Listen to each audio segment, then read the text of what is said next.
Hello, I'm Hannah Donnert with the Collaborative on Health and the Environment. Change is bringing you the latest environmental health science through our partnerships, calls, webinars, science serves, publications, and social media. I would like to welcome everyone to the fifth webinar in our partnership series, Generation Chemical, How Environmental Exposures Are Affecting Reproductive Health and Development. The webinar today is titled Prenatal Exposures to Phthalates, Oil and Gas, and Pesticides, Effects on Birth Outcomes and Developmental Disabilities. This webinar series is brought to you in partnership with the University of California, San Francisco Program on Reproductive Health, the International Federation of Gynecology and Obstetrics, the Alliance of Nurses for Healthy Environments, the Endocrine Society, the International Federation of Fertility Societies, and UCSF's Environment Research and Translation for Health Center. After the presentation, our moderator will lead a panel discussion. We will leave time following the panel discussion for a brief Q&A session. You may type in questions to the Q&A feature available on the menu bar at the top of your window at any point during the presentation. During the Q&A, Karen will read out questions for our speakers to respond to. We will get to as many comments and questions as we can. For those of you who called in on the phone, we have posted slides to accompany today's webinar on our website. You can download these by going to healthandenvironment.org. Please scroll to the bottom of the page and select today's webinar. On the webinar page is a link to the slides. Everyone on the webinar right now is muted with the exception of our moderator and our speakers. This webinar is scheduled to last for 70 minutes and is being recorded for our call and webinar archive. With that, I'm pleased to introduce our moderator today, Katie Huffling. Ms. Huffling is a certified nurse midwife and the executive director of the Alliance of Nurses for Healthy Environments. With HE, Ms. Huffling works with nurses and nursing organizations to elevate environmental health issues such as climate change, toxic chemicals, and sustainability in healthcare amongst the nursing profession. In 2020, she was appointed as a member of the U.S. Environmental Protection Agency's Children's Health Protection Advisory Council. Ms. Huffling was an editor of the environmental health e-textbook, Environmental Health in Nursing, that won the 2017 AJN Book of the Year, Environmental Health. She was also the recipient of the 2018 Charlotte Brody Award, which recognizes nurses who go beyond everyday nursing endeavors to proactively promote and protect environmental health. Thank you for moderating today, Katie. Now I'll turn it over to you. Thank you, Hannah. And thank you so much for the invitation to be here today. I wanted to say a few words before we begin about the start of my nurse midwifery career and how it has shaped me into the fierce environmental health advocate I've become. When I was first starting in nurse midwifery school, the research on low-dose fetal exposures to environmental toxins was really just starting to explode. Everyone was talking about endocrine disrupting chemicals and their links to the rising rates of so many chronic diseases that were concurrently on the rise, like infertility, diabetes, and obesity. Around this time, the Environmental Working Group released their first cord blood studies, where they were tested for close to 300 chemicals in the cord blood of babies who had just been born. They looked at chemicals such as those in commonly used pesticides, industrial chemicals which are ubiquitous in the environment, and chemicals found in everyday household products. Of the 287 chemicals they found in cord blood, 180 cause cancer in humans or animals. 217 are toxic to the brain and nervous system, and 208 cause birth defects or abnormal development in animal tests. I understand that this is a very small sample size, but it was this initial small bit of research that pushed me into action, looking at what the peer-reviewed science was saying about these fetal exposures. And unfortunately, what I found was that more and more research was finding that it was truly a significant problem. While I recognize that an exposure to a chemical doesn't necessarily indicate it will cause a health issue, to know that the growing fetus was being exposed to this chemical soup in the environment that should be most pristine was horrifying. I also realized that with our ever-expanding use of potentially harmful products in our home and in workplaces, my job of helping women and families have the healthiest pregnancies and the healthiest babies possible had become all that much harder. This is why the work of those scientists looking at the impacts of fetal exposures is so important. It is through the work of scientists like the three amazing researchers here today that we're gaining the knowledge necessary to push for exposure reduction. Providers can use this information to counsel their patients on ways to reduce exposures before and during pregnancy in order to reduce fetal exposures. All of us can pressure manufacturers to take harmful chemicals out of their products and for stores to take them off their shelves. And we can push policymakers and regulators to ban the use of chemicals that can harm the growing fetus and to not allow polluting industries next to where growing families live, play, and go to school. Thank you to the three of you here today who will be presenting, and I'm looking forward to hearing more about your vital research. And now, before we start the presentations, I'm going to introduce you to the three presenters. First is Dr. Kelly Ferguson. She is an investigator in the epidemiology branch at the National Institute of Environmental Health Sciences. She's specifically trained in epidemiologic study design, chemical exposure assessment, reproductive health endpoints, and advanced statistical methods. She earned her MPH in Occupational and Environmental Epidemiology and PhD in Environmental Health Sciences from the University of Michigan School of Public Health. Her research group studies how maternal exposures to chemicals impact pregnancy and the development of the fetus and child. Next, we'll hear from Dr. Kathy Tran, who recently graduated with her PhD from UC Berkeley's Environmental Health Sciences program. Her dissertation explored the potential health and environmental implications of oil and gas development in California. She applied biostatistics, epidemiology, and spatial analysis methods to understand the relationship between maternal exposure to oil and gas development and birth outcomes, as well as characterize water-related risks. Passionate about climate change and equity issues, her previous work included identifying risk factors for heat-related illnesses in urban slums, evaluating food access in a disadvantaged neighborhood, and developing strategies to expand efforts to prevent forest fires. And then we'll hear from Dr. Undine van Reinstein, who is an associate professor in the Departments of Community Health Sciences and Epidemiology at the Fielding School of Public Health, University of California, Los Angeles. Dr. van Reinstein's research interests are in the areas of perinatal, pediatric, and life course epidemiology. Her work examines various environmental and social factors in the relation to pregnancy outcomes, child and adolescent health. Previous and ongoing research includes work in the US and globally with an emphasis on low resource settings. And with that, I'll turn it over to Dr. Ferguson.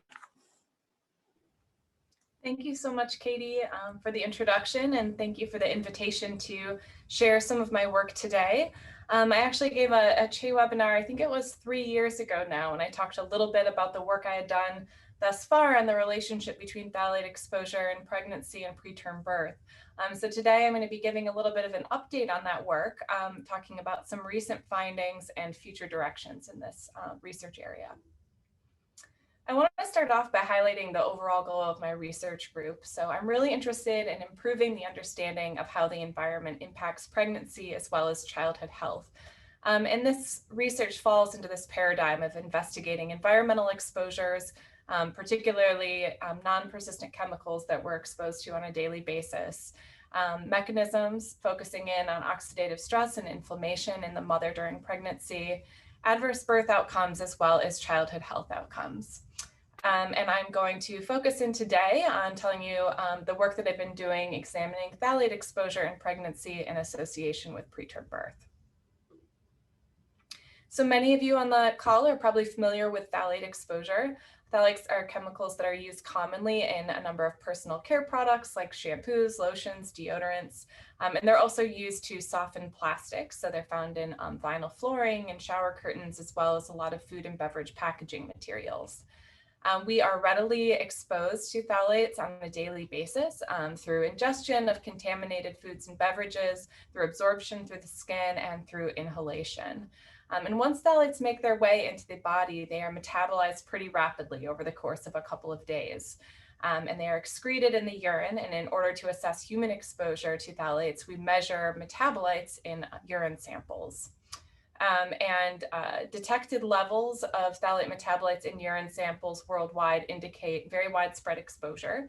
And exposure to these compounds has been linked to an array of adverse health outcomes, notably endocrine disruption, but also infant developmental outcomes, as well as some adverse birth outcomes. So in the previous work that I talked about on this webinar, I described a study in which I investigated the relationship between maternal phthalate exposure in pregnancy and preterm birth. And this was work conducted within the Life Codes birth cohort that's led by Tom McElrath at Brigham and Women's Hospital in Boston. And this study was led by John Meeker at the University of Michigan. In this study, we used women who delivered between 2006 and 2008 and selected all 130 cases of preterm birth from the population, as well as 350 random controls. We measured a panel of urinary phthalate metabolites in urine samples from up to 4 study visits per participant and created an average of exposure over pregnancy to estimate the association with preterm. And what we observed was that higher levels of exposure to DEHP, phthalates, and DBP were associated with an increased odds of preterm birth. And as an example, you can see for this MECPP metabolite, which is one of the DEHP metabolites, individuals who are in the upper quartile of exposure had about a 2-fold increase in odds of having a preterm birth. What we also observed in this study is that when we focused in on mothers who had a spontaneous preterm birth, so those who had presentation of preterm premature rupture of the membranes at delivery or a spontaneous preterm labor, those mothers had a stronger association between the phthalates and prematurity. So again, looking at this DEHP metabolite MECPP, mothers who were in the upper quartile of exposure had about a 5-fold increase in odds of having a spontaneous preterm birth as compared to the 2-fold increase we saw in the previous slide.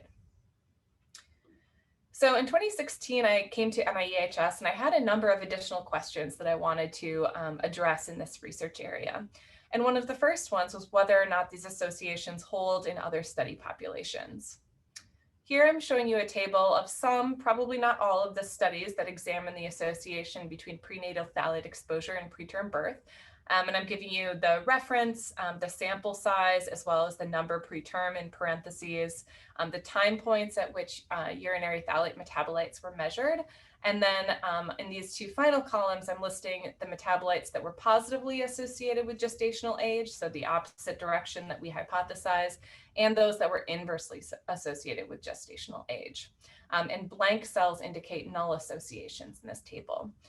So a couple of things I want to highlight. There's quite a few studies in this research area. And notably, most of these studies have pretty small sample sizes, less than 400, and particularly small numbers of cases of preterm birth. So in the Life Code study I talked about, we had 130 cases of preterm birth, but all of the other studies listed in this table had less than 30. Additionally, many of these studies measured phthalate metabolites at 1 or 2 time points during pregnancy. In the Life Code study, we had 4 time points per participant. And as we know, phthalates are metabolized quite rapidly in the body, so that exposure measurements may not necessarily reflect what's going on over the entire course of gestation. And then finally, I just want to highlight that we see a lot of null associations in this table. There's kind of a handful of compounds that were positively associated with gestational age and a handful that were inversely associated with gestational age. But predominantly, you see a lot of blank cells indicating null findings in these studies. So we wanted to investigate this question in a large birth cohort with a large number of preterm births. So we attempted to replicate the findings from the Life Code study in the Puerto Rico Test Site for Exploring Contamination Threats, or PROTECT. This is led by Akram Al-Shawabki at Northeastern University, Jose Cordero at the University of Georgia, and John Meeker at the University of Michigan, among others. And in this birth cohort, pregnant women are recruited at 2 hospitals as well as 5 clinics in the northern karst region of Puerto Rico. And this study has been going on since 2011.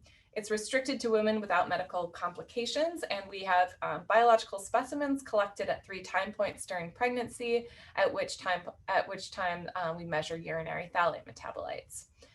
For the present analysis, we included 100 cases of preterm birth that were delivered so far in this study population, as well as 971 term births. We again created an average of phthalate exposure over pregnancy and examined the association with preterm birth. And in models that were adjusted for maternal age and education level, we notably observed an increased odds of preterm birth in association with DBP and DIBP metabolites. And this is consistent with our findings from the Life Code study. We did not observe an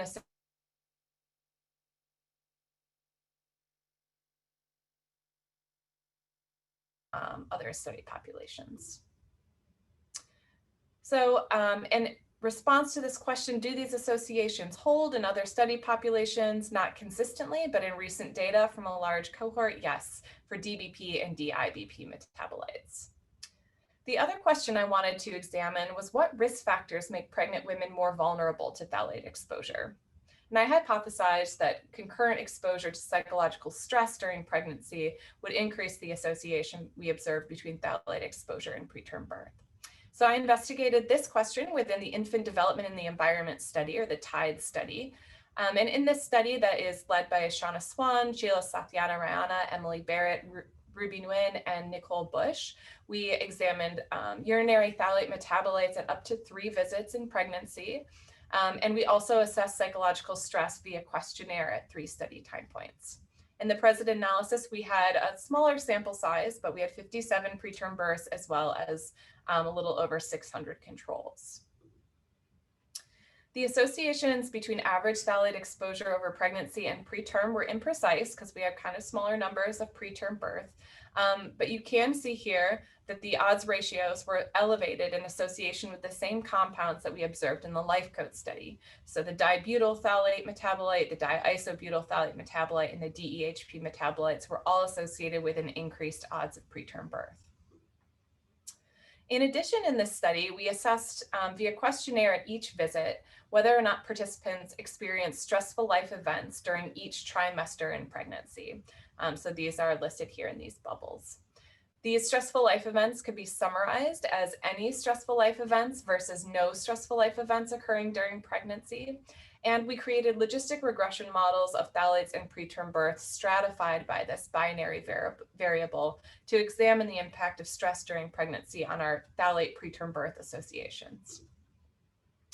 In general, we observed that odds ratios from women who are experiencing stressful life events in pregnancy were higher than odds ratios from women who experienced no stressful life events.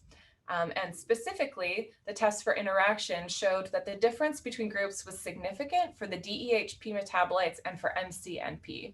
So you can see here, this white diamond indicates that women who were exposed to any stressful life events during pregnancy had a positive association between DEHP metabolites and preterm birth, whereas women who had no stressful life events during pregnancy in the black diamond had no association between the phthalates and preterm.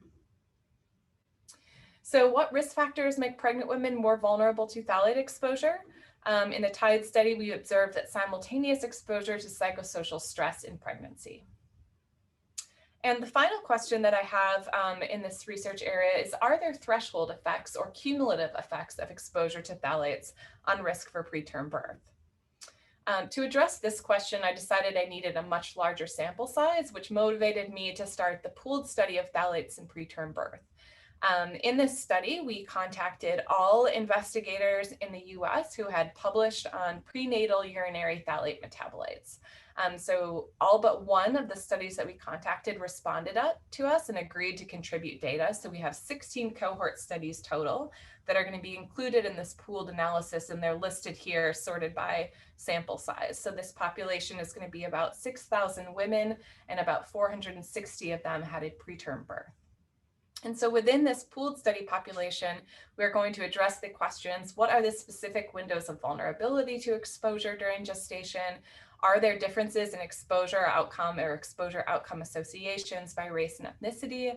Are there threshold effects of exposure? And is there a cumulative effect of exposure using some of the innovative mixture methods that we have access to now? We have been working on this study for a little over a year, and during that time, we completed the painstaking data transfer agreements. We transferred the data to NIEHS, and we have completed harmonization of our variables and are underway with data analysis. So we'll have to stay tuned for results from this pooled phthalate study.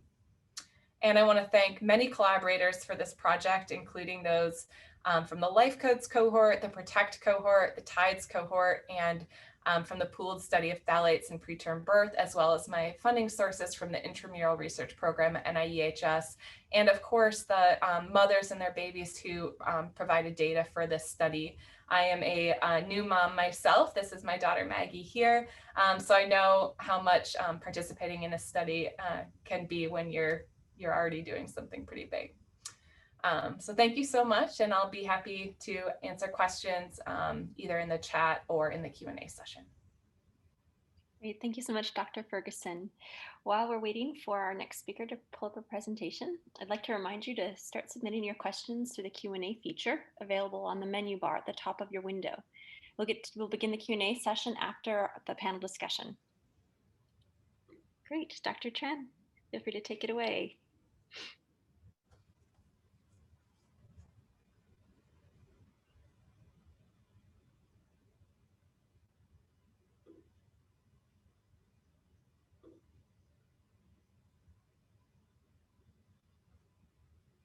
I think we're having a few technical problems. Yeah, sorry about that. No worries. I forgot to unmute myself. And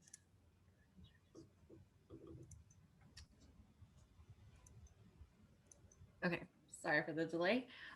Good morning, good afternoon. My name is Kathy Tran. Thank you for giving me the opportunity to share with you my work that has been published in Environmental Health Perspectives called the Residential Proximity to Oil and Gas Development and Birth Outcomes in California, a retrospective cohort study of 2006 to 2015 births. Today, I'll be first providing an overview of how oil and gas development can be a environmental exposure, why we are concerned about birth outcomes, major study findings, and some implications for policymakers. So first, California is a producer of both oil and gas. However, most of the reserves have oil. So California has been one of the top 3 oil producers in the US for many decades prior to 2017. And currently, California is still in the top 10 US producers. For this reason, there may be a lot of historical exposures from oil and gas development, and yet there have not been any studies prior to mine and another about any potential health effects in California. Oil and gas development can potentially impact health directly as well as indirectly through air pollution, water pollution, noise, and excessive lighting. For example, particulate matter can come from truck traffic that comes to and from these sites. Benzene may be contaminating potential drinking water sources through unlined pits that are used to store the wastewater. There could also be excessive noise from equipment as well as lighting that can disturb sleep. So all of these potential routes combined may also result in some health impacts. And we're particularly interested in studying birth outcomes because fetuses are a very vulnerable population, and adverse birth outcomes have many implications for long-term health effects, such as decreased motor skills. So there were approximately 6 other studies prior to mine that were conducted in Pennsylvania, Colorado, and Texas, looking at preterm births, small for gestational age, low birth weight, and decreased birth weight, which I'll define at a later point. And among these 6 studies, approximately 50% of them have shown a statistically significant increase in the risk for these adverse birth outcomes. And I do want to note that the differences across these studies can be related to where these studies are conducted, the differences in the control groups, exposure definitions, regression models, et cetera, and including my own study. So for my analysis, I conducted a retrospective cohort study, meaning that I use historical data. The primary research question is, what is the relationship between prenatal exposure to oil and gas development and birth outcomes in California, and whether these associations differ by urban and rural community types? Our hypothesis was that prenatal exposure to oil and gas development increases the risk or likelihood of adverse birth outcomes, and these differ by urban and rural areas. Overall, I use linear and logistic regression in order to look at these relationships. Data sources include the California Department of Public Health, where I retrieved the birth records. For well records, I got that from the California Department of Conservation. My models also adjusted for both individual and area level covariates. For the individual variables, I got that from the birth records. For the area level, I used data from the US Census, the Center for Air, Climate, and Energy Solutions, as well as the California Air Resources Board. The study population consisted of births from the years 2000, California births from 2006 to 2015. So since we captured prenatal exposure, this occurred between the years of 2005 to 2015. The study consisted of about 2.9 million births that were in the areas that contained oil and gas development, being the Sacramento Valley, the San Joaquin Valley, the South Central Coast, and Southern California. And we also required that the births had to be to mothers that had at least one oil or gas well within 10 kilometers, about 6 miles, of the maternal residence. And the reason why we had this requirement is that we wanted to ensure that the people who were exposed versus the not exposed were relatively similar to each other to account for any unmeasured confounding.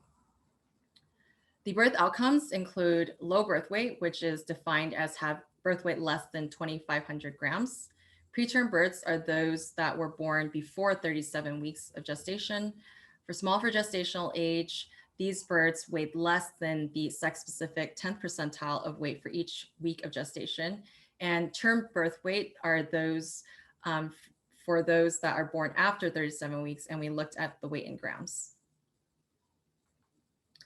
We were interested in two well types. So we looked at both active wells, which was characterized by the well production volume, as well as the inactive wells, which we characterize with counts. And the reason why we think that inactive wells may still be a contributor to both air and water pollution, and for that reason, it was included in this analysis. So again, our study population consisted of births that had at least one active or inactive well within 10 kilometers during pregnancy. And exposure was defined based on a 1 kilometer buffer around the maternal residence. So anyone who had at least one well of any type, active or inactive, within 1 kilometer was considered to be exposed. And those without any wells at all within 1 kilometer were considered to be not exposed. There were two exposure metrics, one for production volume and one for inactive wells, which were included in the same models. And for the production volume, I looked at total production volume of both oil and gas wells. In order to perform this summation, I converted the gas production volume units into barrels of oil equivalent. And then after that, I categorized it into 3 categories, one being the reference of no production volume, moderate of having between 1 to 100 barrels of oil equivalent per day, and then high of having more than 100 barrels of oil equivalent per day. For inactive wells, I looked at the total count of wells that were not active during the pregnancy within 1 kilometer. For this, I categorized it into 4 categories, one being the reference of no inactive wells, low of 1 inactive well, moderate of 2 to 5, and high being 6 or more. To look at the associations, I ran logistic regression models for the binary outcomes of low birth weight, preterm births, small for gestational age. And then for the continuous term birth weight, I used linear regression. For all models, I accounted for clustering within the census tracts, and I also adjusted for both individual level and area level covariates. The individual level included child and maternal characteristics such as gender, age, race, ethnicity, and education. The area level variables included the air basin, urban rural status, the nitrogen dioxide concentration, which is a proxy for traffic, as well as a metric for income inequality. So now I'm going to go over some major findings. Overall, we found that exposure to active well production is associated with adverse birth outcomes. So first, I'll orient you to the plot. So for odds ratios, we are looking at a reference of 1, meaning that since we are comparing those who are exposed to unexposed, if it's around 1, if the point estimate or the 95% confidence interval includes 1, this suggests that there's no difference between those exposed and unexposed. And then for the birth weight, we're looking at a reference of 0 because it is a mean difference. And also, we're looking at stratified results. So we are comparing those that are living in rural communities versus urban. So first off, with low birth weight, we observed an approximately increase of 40% increase in the likelihood for low birth weight among those who are exposed to high production volume compared to those who are unexposed. Whereas in the rural areas, and then in the urban population, we did not see a significant relationship there. For moving on to preterm births, here we did not observe any significant relationship between exposure to moderate or high production volume in either the rural or urban areas. Now for small for gestational age, we did see an approximate increase of 20% increase of the likelihood of small for gestational age for those who were exposed to high production volume compared to those unexposed in the rural population. And for the urban population, we observe a much more modest effect of approximately an increase of 4%. For term birth weight, we also see a decrease of about 35 grams among those who are exposed to high production volume compared to those unexposed in the rural population. And then for the urban population, here the estimate is null. Now moving on to the exposure to inactive wells, overall, we did not observe any strong relationships between exposure to low, moderate, or high counts of inactive wells in both rural and urban areas. So in summary, higher production volume from active wells is associated with an increased odds of low birth weight and small for gestational age and decreased term birth weight in rural areas. We did observe a modest effect for small for gestational age in urban areas. And also highly productive wells in rural areas may pose the greatest risks based on our analysis. These results are robust as we conducted several sensitivity analysis where we included other sources of pollution and maternal risk factors, but the effect estimates did not change by much. So we believe that we observe this association between adverse birth outcomes and active well production because there has been evidence in the literature to suggest that there may be elevated levels of air pollutants such as benzene at the wellheads while the well is in production. And also there may be elevated levels of noise that can disrupt sleep during production as well. So these are some of the factors that may contribute to why we observe this strong association. Additionally, in terms of why we think we see stronger effects in the rural areas is because there may be differences in the source contribution and exposure patterns in rural and urban areas. In urban areas, we know that traffic, for example, is a huge contributor to local air pollution, and there may be other industrial sources as well. So it may be more difficult to parse a unique signal that is from oil and gas specifically. Whereas in rural areas, there's less potential like large contributors. And now moving on to limitations and strengths of the analysis. So for limitations, since we were not able to measure any specific pollutants, the exposure pathways still remain unclear. There could also be a level of unmeasured individual and area level confounding, such as other sources of pollution we had not considered. And finally, there may be some exposure misclassification. For example, the mothers may have moved, or they may spend more time at work as opposed to their homes, since we captured the exposure in relation to their home, where they lived, and the oil and gas wells. Now, moving on to the strengths. So this is one of the first 2 studies that are published for California. As I mentioned, there were no studies before this. We also included unique exposure metrics in our models, being for both inactive and active well production volume, as most have not explored the potential relationship for inactive wells or production volume before this. And finally, we also looked at the differences in urban and rural effects, which proved to be there to be strong differences between urban and rural areas.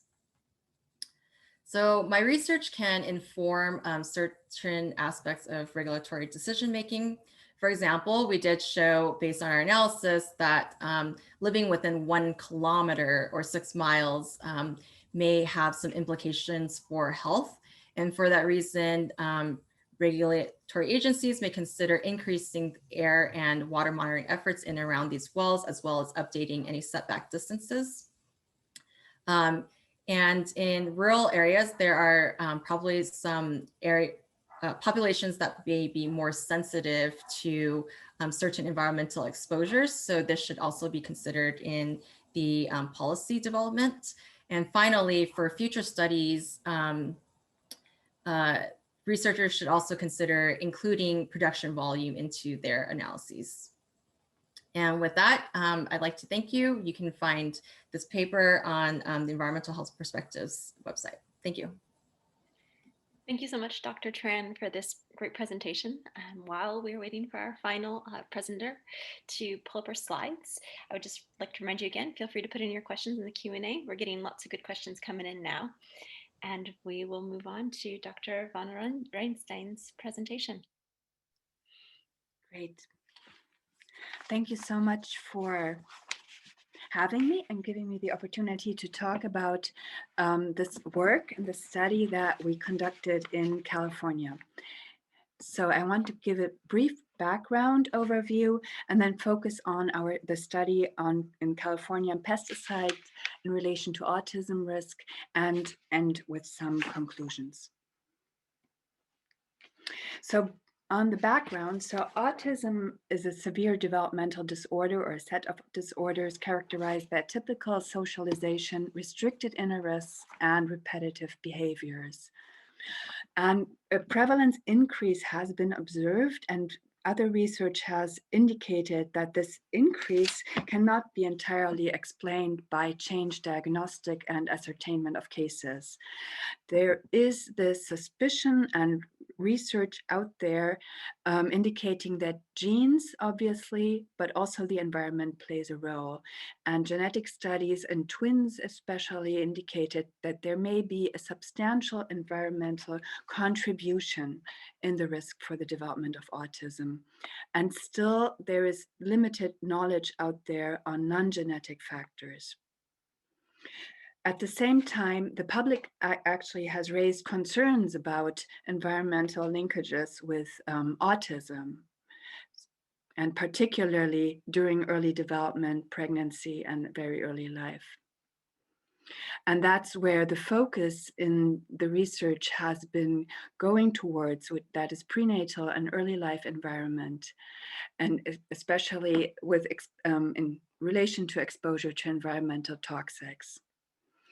So what has been done, pesticides and neurodevelopment, there's a body of research out there from various countries accumulating evidence. And important maybe at this point also to note, so what are pesticides actually? So we shouldn't be so surprised that we're seeing adverse effects because pesticides are designed to be toxic, and there is a huge amount of different substances. So we know in California applied over 600 substances and increasing. And many of those have been shown in experimental research to pass the blood-brain and placental barrier.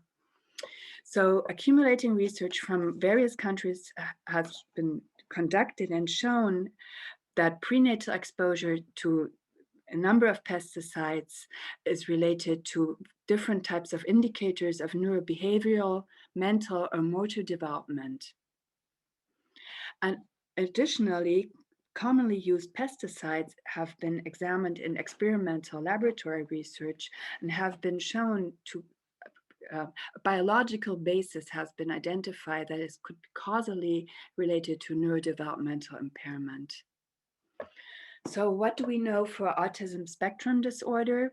So developmental exposures are suspected to increase the risk for autism in children. At the same time, there is, to date, very limited research out there on environmental exposures and autism. And the limitations or difficulties, challenges these studies are dealing with is, on one side, autism is still a relatively rare disease, luckily. And on the other side, so the studies have been conducted, are often limited to smaller numbers, and the challenge is the exposure assessment. So how do you capture that? And this has been done oftentimes retrospectively and self-reported, which of course may lead to biases. So this is where I would like to move on talking about the study that we published a little while ago in the British Medical Journal. Prenatal and infant exposure to ambient pesticides and autism spectrum disorder in children, population-based case control study.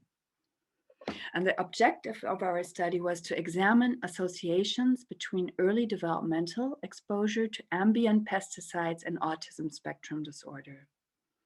The design briefly is registered based, so we conducted a registry linkage using birth records from 98 to 2010, and we linked these to autism case records retrieved from the California Department of Developmental Services.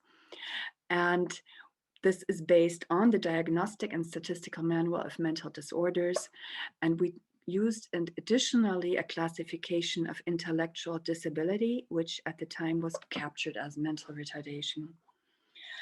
Other studies have shown that around 80% of all cases in California are captured actually in the DDS records.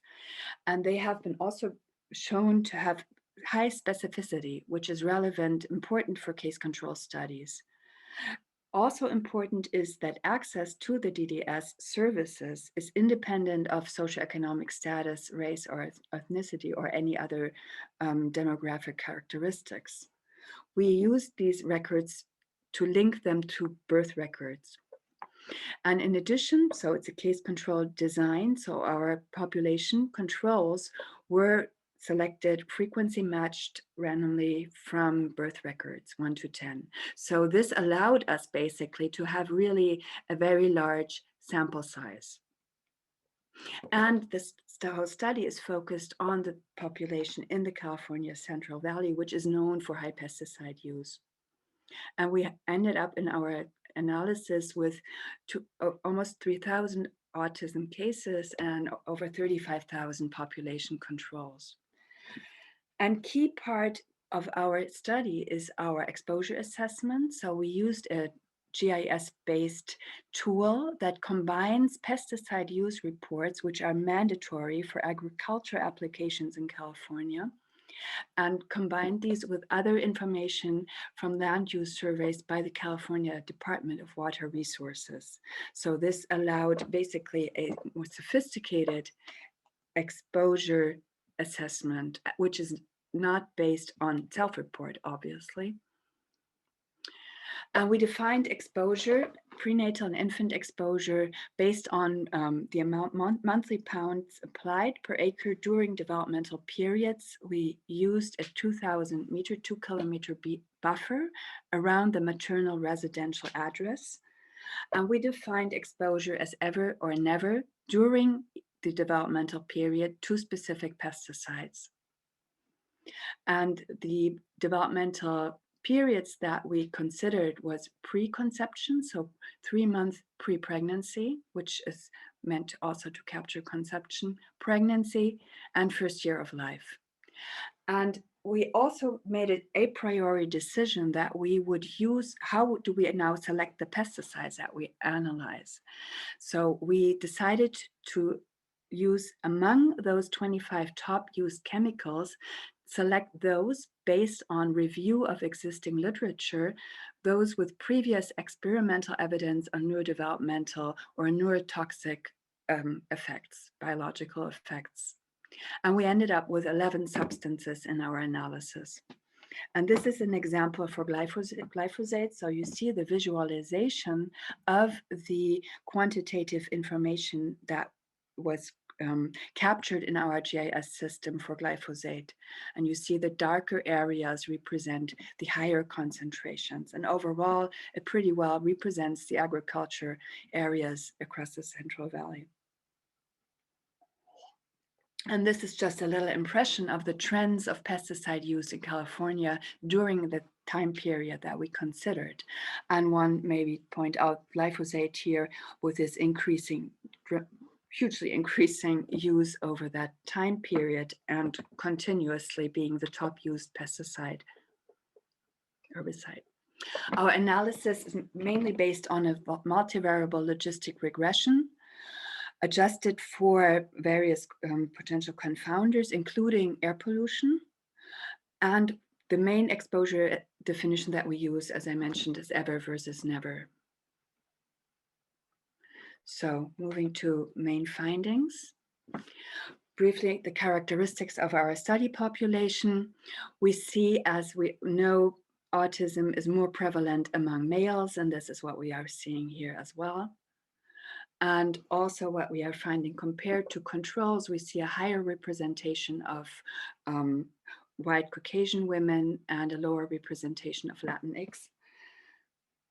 And more were US born and had higher educational levels actually among the cases. So I know this table looks very busy, so I just want to walk you or highlight basically the message that we found in our results. So this shows you on the one side all autism cases as well as autism with comorbid intellectual disability. That was the stratification we applied. And we also looked at these 3 different developmental periods: 3 months before pregnancy, pregnancy, and first year of life. And these results demonstrate co-adjusted models where we basically included the exposures for all 3 time periods, developmental periods, into the model. So co-adjusted for developmental period. And these models indicated for overall, for all autism spectrum disorder, we see increased odds ratios for a number of pesticides during the pregnancy period. And those include glyphosate, chlorpyrifos, and diazinon acefat, as well as avermectin and butanol, were the ones where we found the strongest associations. If we, on the other side, now look at autism with intellectual disability, we see a pronounced association actually during the first year of life exposures, and those seem to be even more pronounced if we look at or if we consider those comorbid cases compared to the overall case definition, as you can see.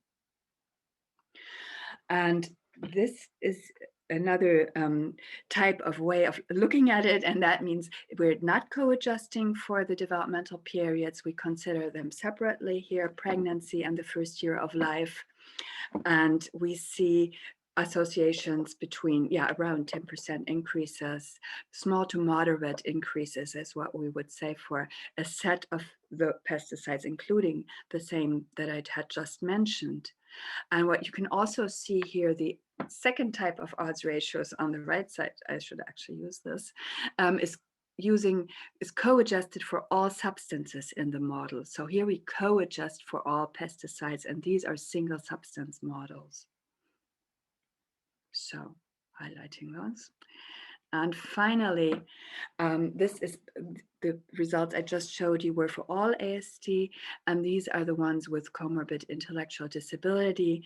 And if we look at these developmental periods separately, we also see indication of an increase for pregnancy. But even here, we might interpret this that we see a more pronounced association in infancy, but the probably more informative results to interpret this are the ones that are co-adjusted for developmental period that I showed you in the beginning.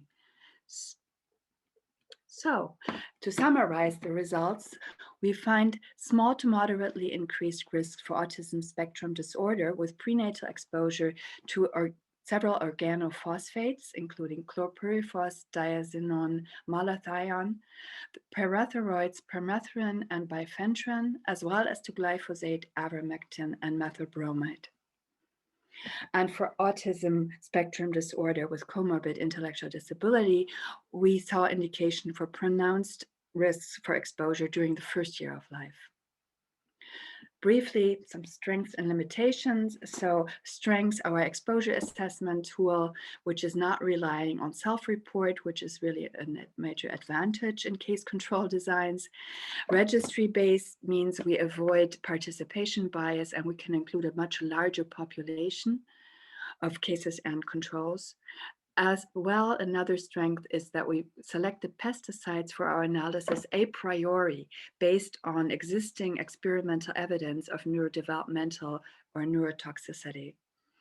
Obviously, we have also a range of limitations, and of course, exposure misclassification is always an issue, and that we face that here, of course, as well, for various reasons. Another limitation is that we don't have any data on pesticides from other sources like dietary or occupational exposures. So to conclude, the offspring's autism spectrum disorder risk increases following prenatal exposure to common ambient pesticides compared with offspring of women from the same agriculture region without such exposure within the same distance of their residence during pregnancy. And infant exposure, so first year of life, may further increase risks for autism with comorbid, particularly for those with comorbid intellectual disability. So further to conclude, exposure or consequences, I would say, exposure of pregnant women and infants during to ambient pesticides with a potential neurodevelopmental toxicity mode of action should be avoided as a preventive measure against autism spectrum disorder. But I also would like to, add here the note that public health risk assessment and regulation should actually go well beyond a one disease at a time approach. So this is, I would advocate for that as well. And finally, I want to thank my co-authors and funding by the National Institutes of Health and Environmental Health Sciences. So stop share, I guess. Great. Thank you so much, Dr. Van Reinstein. We're going to get ready for our panel discussion, and I'll pass this off to Katie. If everyone wants to turn on their cameras, if you can.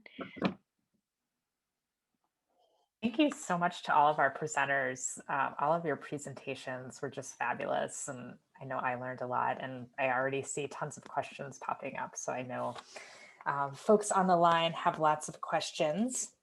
But first, I wanted to start with Dr. Ferguson. In your paper on the Protect Birth cohort, you mentioned that levels of one of the phthalates, DEHP, has been falling because they're being phased out of products due to the health impacts. However, you mentioned that manufacturers are replacing it with another compound, DINCH, for which there's less data on the health impacts. Do you know if this is a safer alternative that we should be supportive of, or is it a case of a regrettable substitution? And, are there some of these issues with other phthalates that are now being replaced with other substitutes? Thanks, Katie. Yeah, I think that that is an issue. So some of the newer replacement phthalates or phthalate alternatives include the DINCH compound that you mentioned, as well as some of the terephtalates. Um, and so far, a lot of the papers that have looked at these compounds have really just been describing exposure sources and kind of changes in levels in populations over time. And we do see kind of increases in some of the metabolites in urine to the DINCH metabolites and the terephthalate metabolites. Kind of interestingly as well, some of the exposure to those compounds is more common in higher SES populations. So, which can kind of make sense, like some of the newer products that people have access to, maybe those people are have a little bit more money to buy new plastic containing things. So it's kind of an interesting diversion from what we usually see, which is lower SES individuals having higher levels of phthalate exposure. But I think we're kind of early on for assessing some of the associations with adverse health effects, including preterm birth, because exposure levels aren't quite high enough, or we haven't detected them in enough populations in order to do analyses. In the pooled study of phthalate exposure and preterm birth, we do have a substantial number of studies that measured that compound. And so we are going to try to explore, and I think that that's going to be necessary for looking at some of the newer phthalate compounds and adverse health outcomes. Great. That's really awesome to hear that you'll be looking at those. It's so challenging in the advocacy community because you'll be pushing towards safer products or getting rid of these unsafe chemicals, but then the new things that come up, then we don't have as much data, and it's just really challenging to know, talking with your patients, like what could be safe, what should they be avoiding? Yeah, and there was recently a paper that came out by Stephanie Engel and colleagues from the Project Tender, which is focusing on translating this information into policy. And they really talked about the importance of investigating non-phthalate alternatives for a lot of the products that we use them in. Oh, awesome. I'll have to take a look. Yeah. Dr. Tran, you talked about how some of your studies found fetal and pregnancy impacts with proximity to oil and gas development. Well, there's some of the studies that haven't. Can you give us advice on how we can talk to policymakers about these differences in findings if we're asked about them? Yeah, I think that, our study results probably were most similar to those seen in another analysis conducted in Texas. And in that one, they focus on a rural population. And so, as seen in my analysis, the effects were stronger within the rural population compared to the urban population. So I think it's very important to consider not just like population differences and where people are living in relation to oil and gas, but also even the infrastructure. So California itself has a unique infrastructure compared to other states because ours is a much older industry, but also the techniques that have been used are less so, like they're more about they apply more of the traditional methods as opposed to fracking. And fracking is actually much more prevalent in other states. So, for that reason, there's also that difference in, what are the exposures actually. And I think there hasn't been, I think it's really important to know that, there hasn't really been many studies out there that characterize specific pollutants in relation to these adverse birth outcomes. So I'm hoping that in the future, there is more work to be able to do so. So in terms of how this relates to policy, I think it's encouraging researchers to conduct these types of analyses so we get a better understanding of what are the actual exposure pathways that we should be most concerned about. But on top of that, these studies, since mine as well as the others that have been published, we use distance as a proxy for exposure. And so our studies do suggest that, the residences are much closer to where oil and gas is, those are at greatest risk. So I think there should also be looking into, what are the current requirements for setback distances, and, what are some things that we should consider to maybe change those distances. Great. Thank you so much, Dr. Tran. And Dr. Van Ornstein, for many families living in the Central Valley, like you focused on in your presentation, reducing their exposures to pesticides can be very challenging, as so many of them live right next to fields where pesticides are being sprayed. Do you have any recommendations, whether from the provider level up through the policy level, that could help us support exposure reduction? Thank you. That's a great question. I mean, that's our ultimate goal. And since we're talking about agriculture application and ambient use, I mean, on the individual level, I mean, it's difficult to actually change your exposure, but on a community level, there could be approaches, for example, that farmers indicate spraying of pesticides, that people at least have a warning they could stay inside if it's possible. That is an idea, I would say. I don't think it is where we are heading to. It's not the solution. Similarly, land use is of course important. So where are residences, where are people living? Could there be a larger distance to agriculture applications and fields?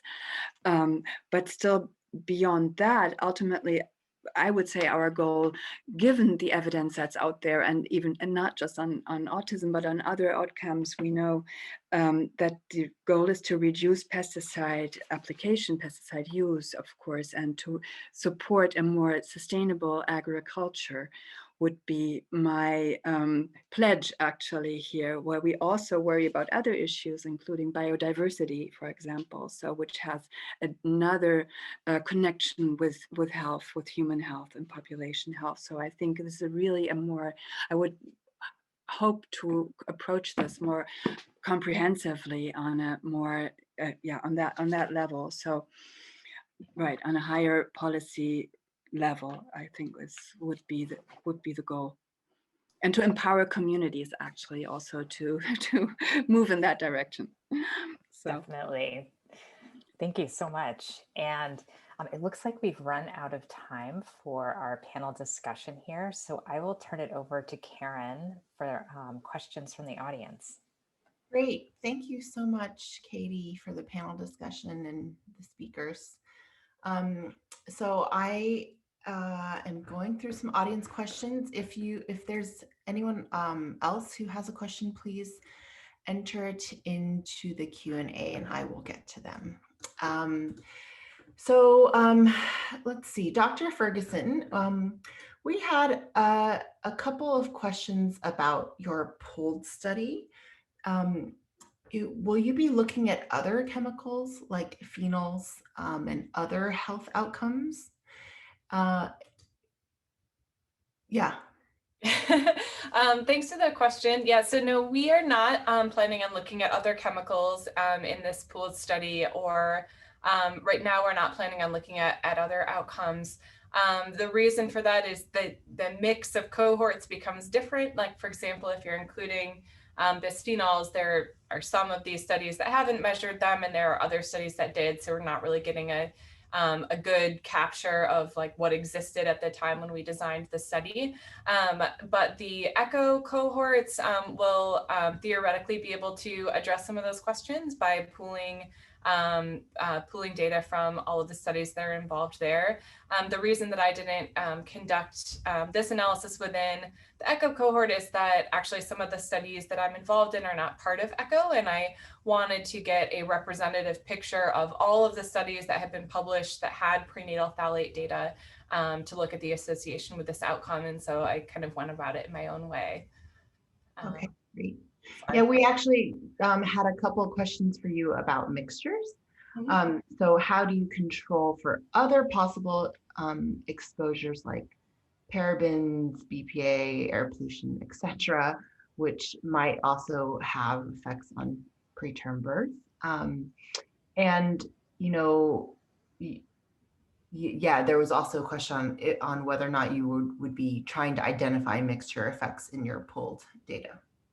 Yeah, so we definitely are really interested in questions pertaining to chemical mixtures. I think the thing that I'm most interested in is what is the cumulative impact of our exposures on preterm birth and other adverse pregnancy outcomes.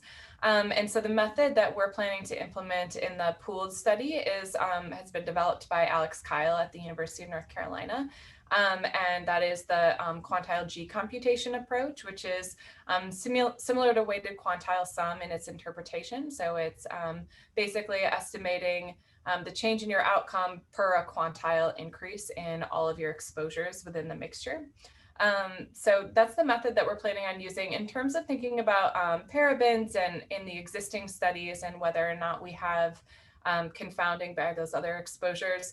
We typically don't observe super high correlations between phthalates and parabens or other phenols. I think MEP, which is one of the phthalates that's very commonly found in personal care products, there's higher exposures between that compound and some of the parabens, but we haven't observed associations between MEP and preterm birth. So we're not super worried about confounding in the results that I presented today from the parabens.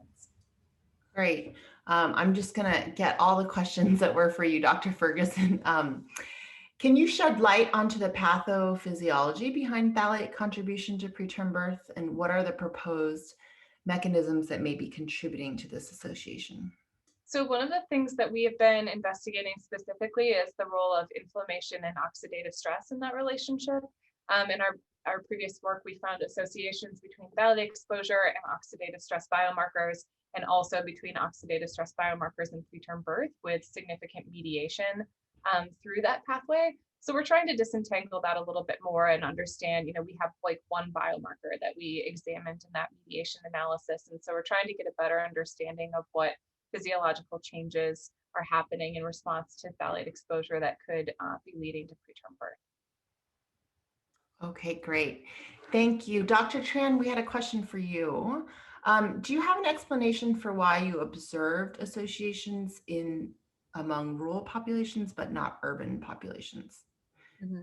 Yeah, so I answer that as part of the presentation.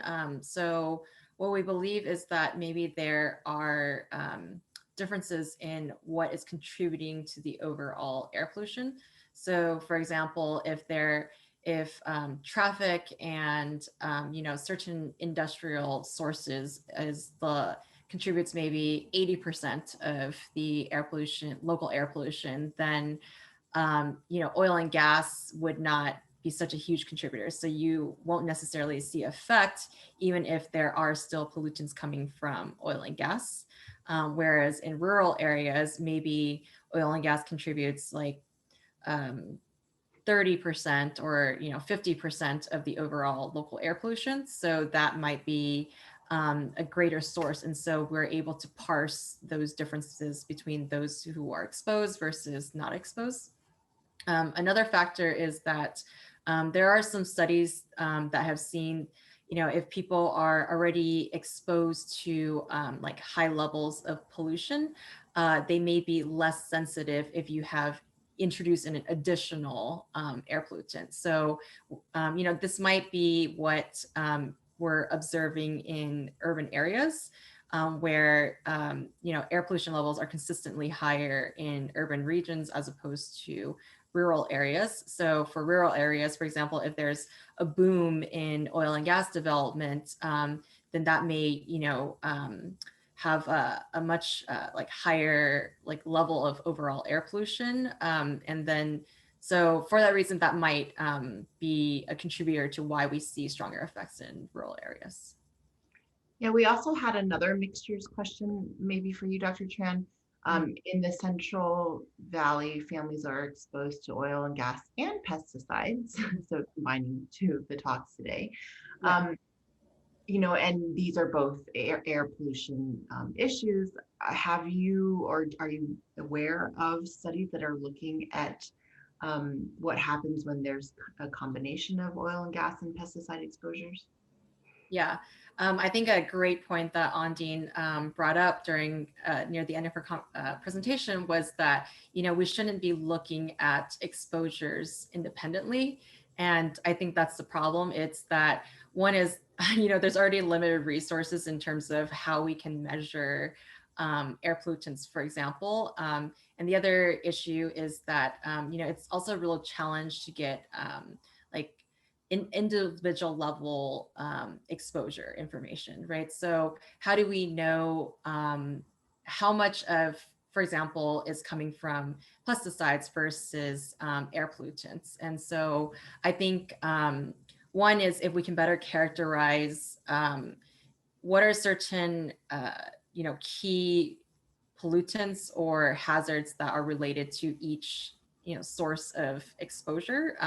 If we can better characterize that, then I think it will help us better like parse out maybe the differences or similarities across the various environmental exposures. So overall, I think it's more of an encouragement to policy. Of course, we still have to overcome many like research limitations as well. But I think it's also an encouragement of, from on the policy side of like, how do we, we should be encouraged to look at multiple exposure sources at the same time. Great, thank you. Dr. von Erdenstein, we had several questions for you.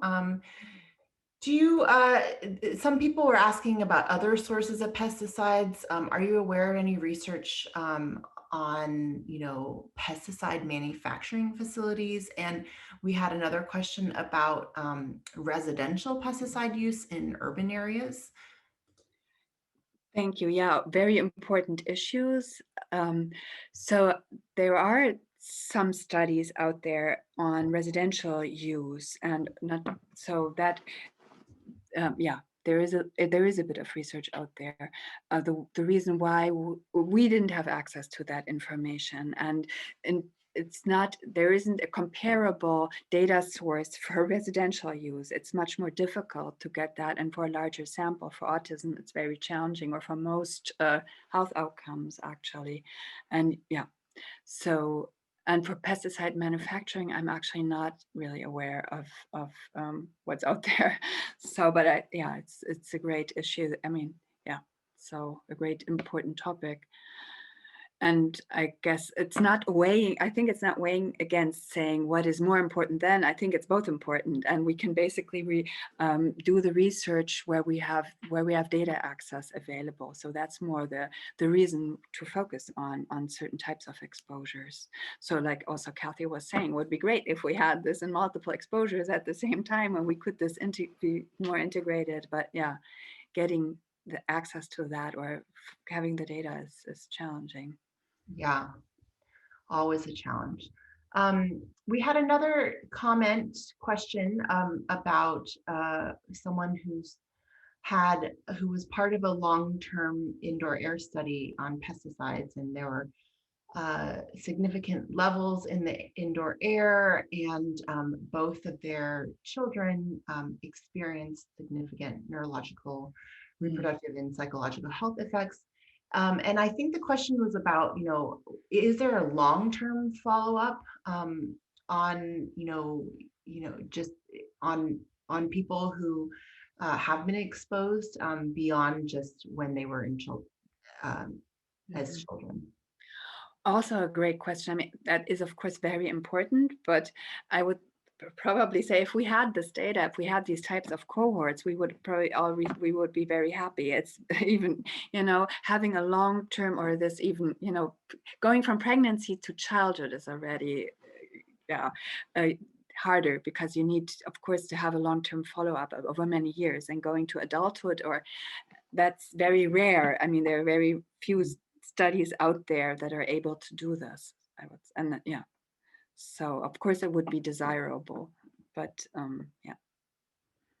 Okay, great.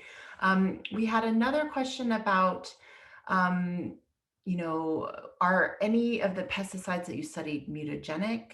And did you, look at that as being a possible reason why there are autism spectrum disorder effects? Well, I didn't particularly look into this, so I would refer to experimental research then really in order to identify mechanisms. So that's not really what we were doing in this type of work, or we wouldn't be able to address this question with this type of study. So, but that's where I would refer to experimental research. Yeah, and I don't have that right in my hand here, so I can't really answer to that point. So Okay, great. Dr. Ferguson, we had another question for you about, and we've actually discussed this in a couple of other recent CHE webinars on environmental racism. And is that going to be looked at in your pooled study? And beyond looking at race as an ethnicity as a genetic construct, but as a social construct? Yeah, thanks for that question. We definitely plan to look at race in this analysis, and I have kind of come to a better understanding recently of the fact that adjusting for race is a potential confounder in the association between phthalate exposure and preterm birth is kind of hiding something that could be more important than that analysis gives weight to. I also recognize that I'm not really well equipped with the tools for investigating this question in real depth. So we're planning to look at exposure distributions by race, outcome distributions by race, and to do stratified analyses to see if the exposure or outcome associations differ by race. But I'm also going to try to engage collaborators and learn more myself about ways to address race in this context. Great. Okay, I think we're over time now. So thank you all so much. Hannah, I will turn it back over to you. Great. Thank you so much, Karen, and to all of our speakers. We're approaching the end of today's webinar. A video recording will be available on CHE's website soon, and tomorrow you'll receive an email containing a link to the video. The next Young EDC Scientist Showcase webinar will take place March 3rd and is titled Endocrine Disrupting Chemicals, Effects on Mothers and Interactions with Lifestyle. Then on March 9th, we will hold our sixth generation chemical webinar on EDCs and maternal reproductive health impacts. You can find details on our website at healthandenvironment.org. If you are new to CHE and would like to stay updated about upcoming events or more, please sign up to receive our newsletter by selecting the Join Us tab at the top of any page on our website at healthandenvironment.org.